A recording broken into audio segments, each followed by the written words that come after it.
વડોદરા મધ્યસ્થ જેલ ખાતે જેલ કમ્પાઉન્ડમાં જાહેર જનતા અને જેલ સ્ટાફના પરિવારોના ઉપયોગ અર્થે અમૂલ પાર્લર તેમજ જેલના અંદરના ભાગે ઓડિયો લાઇબ્રેરીનું જેલોના પોલીસ મહાનિર્દેશક ડૉક્ટર KLN રાવ દ્વારા જેલ અધિક્ષક ઉષા રાડા, નાયબ અધિક્ષક MA ચૌધરીની ઉપસ્થિતિમાં લોકાર્પણ કરવામાં આવ્યું હતું.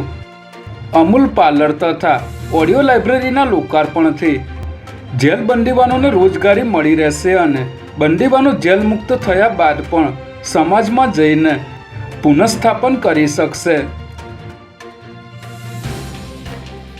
PCBએ સરદારનગરના છારાનગરમાં પતરાના શેડમાં ચાલી રહેલા જુગારધામ પર રેડ કરી 5 જુગારીઓને ઝડપી લીધા હતા.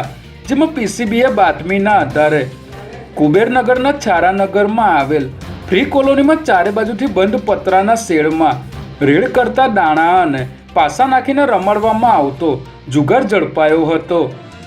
રેડ દરમિયાન પોલીસે સ્થળ પરથી 1.62 લાખની રોકડ સહિત 2.32 લાખનો મુદ્દામાલ કબજે કરી જુગાર રમતા 5 આરોપીઓને ઝડપી લીધા હતા. જ્યારે મુખ્ય આરોપી હર્ષદ તમંચેને વોન્ટેડ જાહેર કરી તેની ધરપકડના ચક્રો ગતિમાન કર્યા છે.